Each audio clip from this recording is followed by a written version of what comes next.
India's power moves with its new maritime war game should scare China.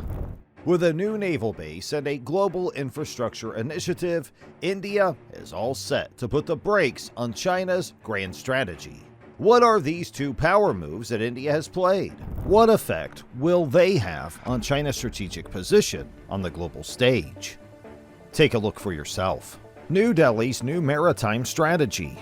With India's new naval base inauguration, New Delhi possesses a strategic advantage in potentially controlling the maritime routes of the Indian Ocean. However, it's important to look at what China is positioned to lose. What would happen in case a conflict between China and India arises? For starters, New Delhi's military forces have a large potential to influence or even take actions to disrupt the shipping routes that go through the Indian Ocean and lead to China. It is important to recognize that a major portion of Chinese trade heavily relies on the passage through the Malacca Strait and the broader Indian Ocean region, and a number of these transported goods hold strategic significance for China. This situation presents New Delhi with a strategic maritime leverage that it could use against Beijing. To highlight the importance of this scenario, in recent years, nearly 80% of China's oil imports went through the South China Sea via the Strait of Malacca. Now, China's dependency on the South China Sea has turned into a weakness. However, before we look at how India is ready to target China's trade routes, let's take a glance at India's other power move. A decade to the BRI. 10 years ago, in September 2013, Xi Jinping pitched an idea that he thought would reshape global trade and infrastructure as we know it. He proposed the idea of building a Silk Road economic belt. Later on, he added a 21st century maritime Silk Road to the mix. The final result was, as we see it now, the Belt and Road Initiative. The BRI is the cornerstone of China's foreign policy, and it's part of China's grand plan to connect the world and come out on top as the dominating superpower. Simply put, the BRI is a massive web of roads, power plants, ports, and all other digital infrastructure that will connect China to the rest of the world. According to estimates, it's the largest global infrastructure project in history. And get this, when completed, China would have spent more than $1 trillion on infrastructure worldwide. Currently, there are 150 countries on board. Now, keeping all of this in mind, do you think any country in the Middle East can threaten China's position? Only if they can dare to. And guess what? India has got the taste of the power. Enter IMECH, India's own corridor.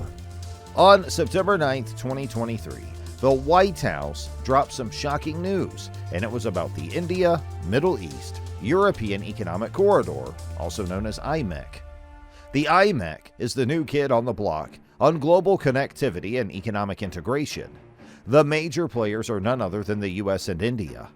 The aim of IMECH is big. It plans to connect Asia, the Arabian Gulf, and Europe. But do you know where the announcement was made? Yep, at the G20 summit, hosted by India. The countries that signed the Memorandum of Understanding, or the MOU, were India, along with France, Italy, Germany, the EU, and the two Gulf powerhouses, Saudi Arabia and the UAE. Now, things get a bit interesting. The IMECH is considered a direct contender to the BRI, at least according to most experts. Add to that the fact that this is a diplomatic tool used by the United States to counter China's growing influence in the Middle East. If it materializes, it'll put the brakes on China's grand strategy. A natural choice. The IMECH is the replica of the BRI. The surface level goal is the same: construct maritime routes and railroads to connect different parts of the world. Plus, the timing of the IMECH is perfect for President Joe Biden's administration.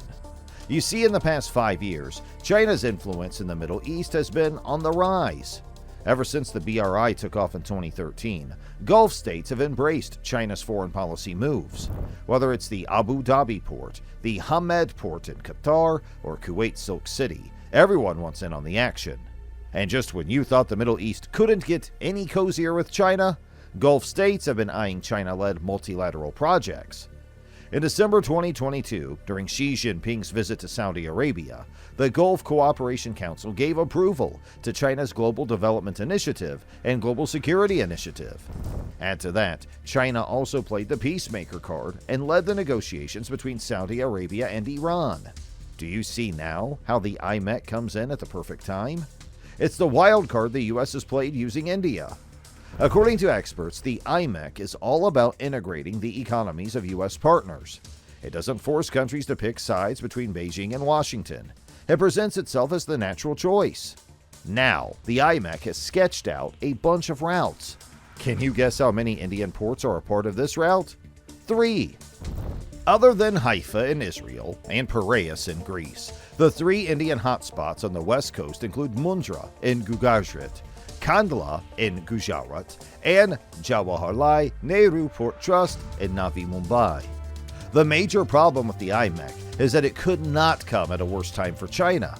Let's discuss why. Struggles with the BRI. We discuss how the Belt and Road Initiative has been a real game changer on the global stage, but it's so vast and ambitious that it has stirred up some serious concerns. First up, there's the issue of debt. Many BRI projects weren't money-making machines for the countries involved. In fact, they left countries that were already swimming in debt with an even heavier financial burden. And when the COVID-19 pandemic came crashing down on the world economy, things got even messier. Countries that had taken out big BRI loans like Pakistan, Sri Lanka, Zambia, and Kenya found themselves in a financial crisis. China had to step in, shelling out over $100 billion to bail these countries out. That's one part of the problem. Another concern is the environmental sustainability of the BRI. It has been known to finance projects that are not eco-friendly. You've got your coal-fired power plants and other carbon-intensive projects on the list. This locks these nations into a fossil fuel-heavy future, and the international stage is set to roll out sanctions. Now, to give China credit, they're trying to address these concerns. Xi Jinping himself has said that the BRI will shift its focus towards tackling poverty, improving healthcare, and promoting green development. He has also talked about the importance of economic and fiscal sustainability. He states that it'll follow international standards for project development. This all sounds good on paper, but there's still a gap between these promises and how the BRI is really unfolding on the ground. All of these criticisms and issues have left China in a mess. As a last resort, the BRI is looking to scale back its grand ambitions, fewer mega infrastructure projects, and a more prominent focus on digital infrastructure. This sets the playing field ready for India to hit the ball out of the park. And if that wasn't enough, China's dispute with India on the Malacca Strait is looking bleak for China. A real power move by India. It looks like India has gotten proficient in geopolitical chess. You won't believe its latest move. This should scare China right out of the game. India is constructing a full-fledged naval base on the Great Nicobar Island. At the surface level, it might seem like another construction project, but in strategic terms, it's like moving the queen in a game of chess and putting the opposing king in check. Why is it important?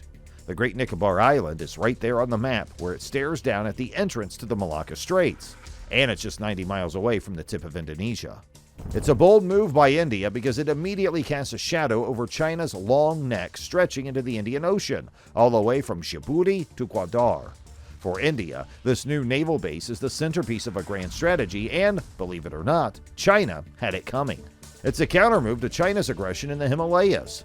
The Malacca Straits and the South China Sea are a battleground of intelligence sharing and communications among the Quad nations.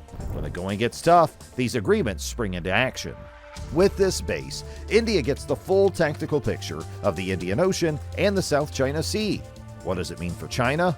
If China tries any daring moves near the northern line of actual control, India can hit back by posing a threat to China-bound tankers in the Malacca Straits.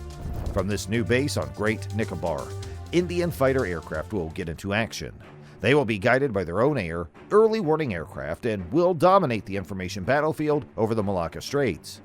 Any attempt by the People's Liberation Army to send a task force to deal with the tanker disruption would be a walk into a carefully laid trap.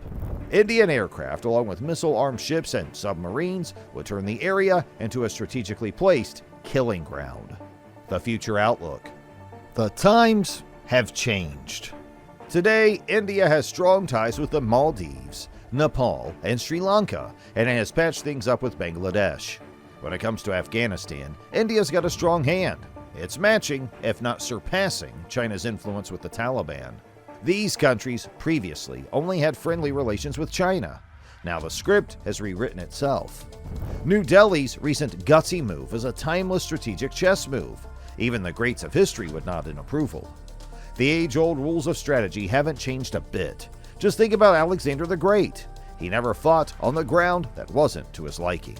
Even Napoleon and all the legendary warlords knew that picking your battleground was the key to victory. And here's where New Delhi has pulled a classic move. At sea, choosing where to engage is equal to creating the ultimate battle space. You need an upper hand in terms of information. India's recent move will make the enemy, China, blind. That's a game changer. In simple terms, it means even if the Chinese have more numbers, it's not always the deciding factor, as we've seen in the Ukraine war. Do you think India's new base and global initiative will pose a threat to China's dominance in the Middle East? Drop down your thoughts below, and don't forget to check out our next video for more interesting updates.